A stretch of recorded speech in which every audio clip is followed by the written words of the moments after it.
জনমানব শূন্য নদী, চারিদিকে কোথাও কেউ নেই, একদম নিস্তব্ধ পরিবেশ। নদীর পাড় থেকে ভেসে আসছে ঝিঝি পোকা আর শেয়ালের ডাক। চারিদিকে ঘুটঘুটে অন্ধকার, আকাশটা ঘন কালো মেঘে ছেয়ে আছে, আর মাঝে মাঝে বিদ্যুৎ চমকাচ্ছে। পরিবেশটা ভীষণ ভয়ঙ্কর। এমন পরিবেশের মধ্যে আমি একা নদীতে নৌকা বাইছি, তাও আবার নৌকাতে লাশ নিয়ে। এমন প্রকাণ্ড নদীর মাঝে শুধু এখন এই পানির কলকল আওয়াজ যেন আমার একমাত্র সঙ্গী, যে আমার সাথে শুরু থেকে শেষ পর্যন্ত আছে। আমি রঘু মাঝি, কুসুমপুর গ্রামের নদীর মাঝি। নদীর এপার থেকে অন্য পারে মানুষ পারাপার করাই আমার কাজ। নদীপথই একমাত্র মাধ্যম এক গ্রাম থেকে অন্য গ্রামে যাবার জন্য। তাই তো ইচ্ছা না থাকা সত্ত্বেও মাঝে মধ্যে জীবিত মানুষের পাশাপাশি মৃত মানুষও পারাপার করতে হয়।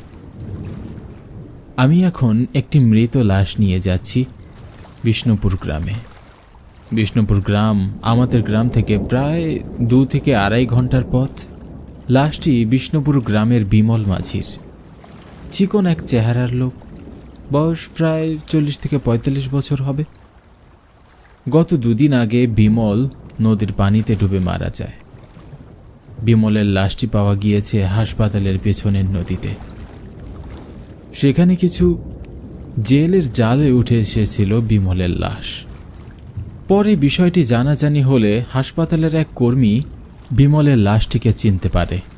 পরে লোকটি আমার নৌকায় লাশটি দিয়ে বলে আমি যেন লাশটি তার বাড়িতে পৌঁছে দেই। বিমল পানিতে পড়ে মারা যাওয়া বিষয়টি একদমই অস্বাভাবিক, কারণ নদী পাড়ের মানুষ সচরাচর সবাই সাঁতার জানে।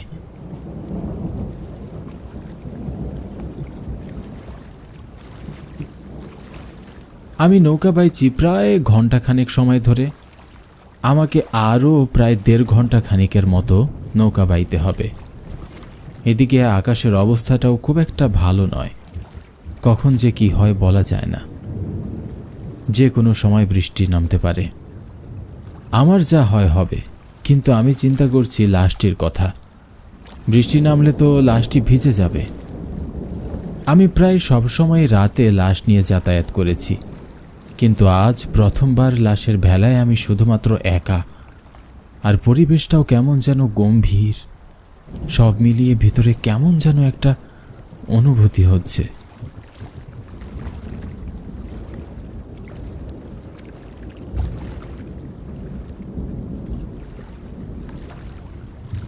হঠাৎ দূরে জঙ্গলের পাশে অন্ধকারের মাঝে দেখি 2 জন লোক দাঁড়িয়ে আছে।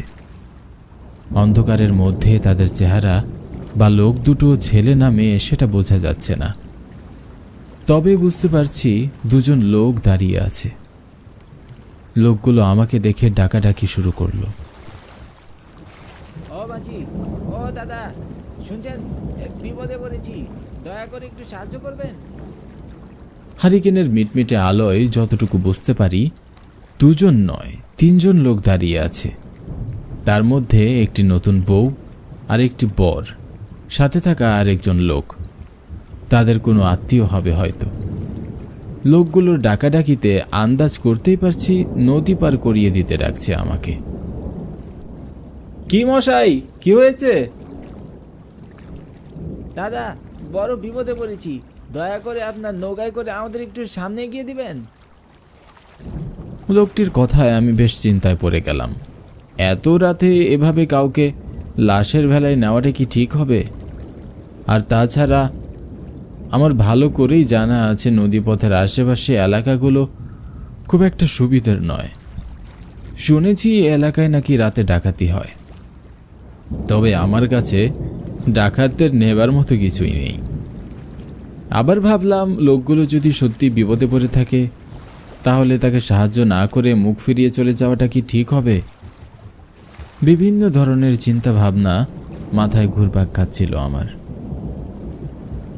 কি এত ভাবছেন দাদা? নৌকাটা দয়া করে পারে নিয়ে আসুন। আমার নৌকাতে কিন্তু লাশ আছে, আপনারা কি লাশের সাথে বসে যেতে পারবেন? আমাদের কোনো সমস্যা নেই, আমরা লাশের সাথে যেতে পারবো, রাজি। আমি তখন নৌকাটি পরে ভিড়িয়ে ফেললাম।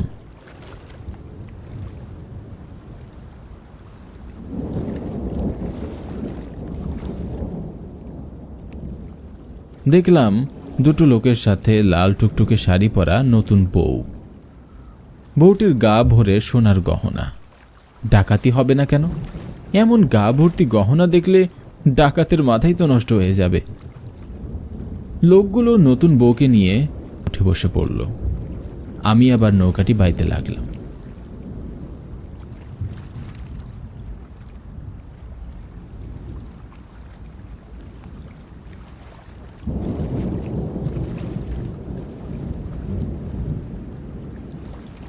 আপনারা এত রাতে কোথায় কোথায় থেকে আসছেন? লোকগুলো আমার প্রশ্নের কোনো উত্তর দিল না। তারা তিনজনে চুপচাপ লাশটির পাশে বসে আছে। আমিও আর বেশি কথা বললাম না, চুপচাপ নৌকা বাইতে লাগলাম।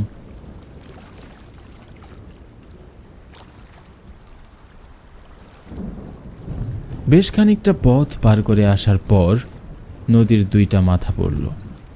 আর এই দুই মাথার একটি দিয়ে বিষ্ণুপুর গ্রাম, আরেকটি যায় ডাকাতপুর। ডাকাতপুর নামটি রাখা হয়েছে এই কারণে, এ পথে গেলে নির্ঘাত ডাকাতের কবলে পড়তেই হবে। নদীর এই পথটি বেশ জঙ্গল আর ঝোপঝাপে ভরা। দিনের বেলাতেও এ পথে মানুষ যেতে চায় না।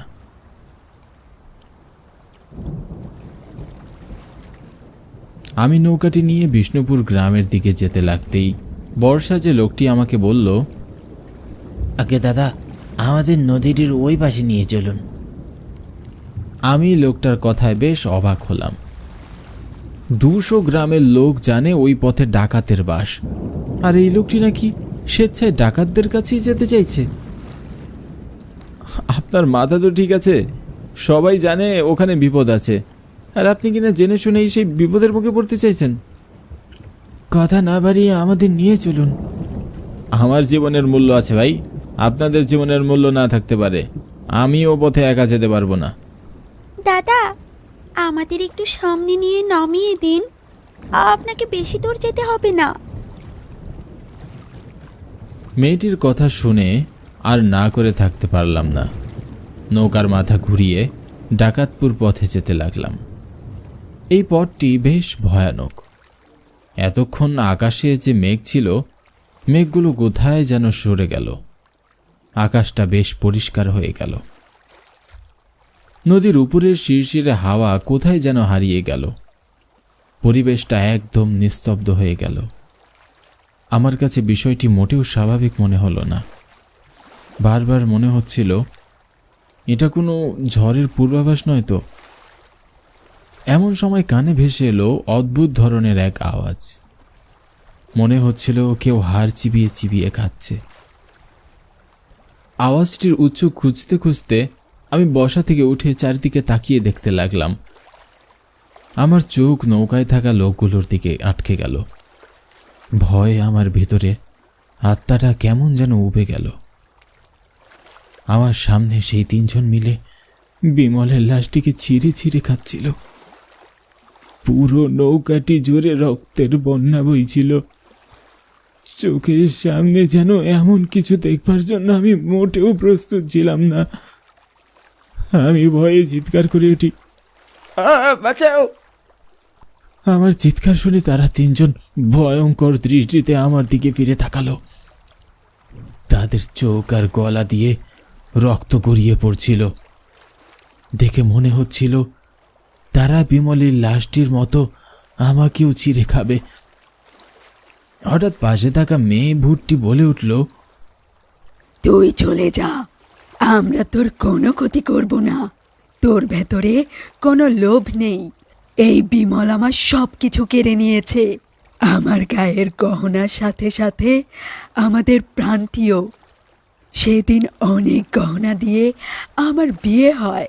বিয়ের পর আমি, আমার স্বামী আর আমার শ্বশুর, আমরা তিনজনে বাড়ি ফিরছিলাম। অনেক রাত হয়ে গিয়েছিল সেদিন। আমরা বিমলের কাছে সাহায্য চাই। বিমল আমাদের সাহায্য করার নাম করে আমাদের এই ডাকাতপুরের পথে নিয়ে এসে নদীর তীরে দাঁড়ানো 3জন ডাকাতের হাতে তুলে দেয়।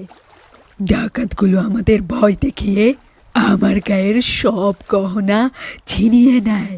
তাতেও কোনো আফসোস হতো না, কিন্তু তারা আমার সামনে আমার স্বামী আর শ্বশুরকে মেরে ফেলে। তারপর আমার উপর চালায় নির্মম অত্যাচার। এরপরে ভোর হবার আগে আগে তারা আমাকেও চাকু দিয়ে গলা কেটে আমার মৃতদেহটা পানিতে ফেলে দেয়। এমন বিশ্বাসঘাতক লোকদের শাস্তি আরও কঠিন হওয়া উচিত। তাই তো ওকে পানিতে চুবিয়ে মেরেও শান্তি হয়নি। এখনো লাশটিও আমরা ছিন্ন বিচ্ছিন্ন করব। যা, তুই চলে যা। আর শোন, কখনো লোভ করবি না।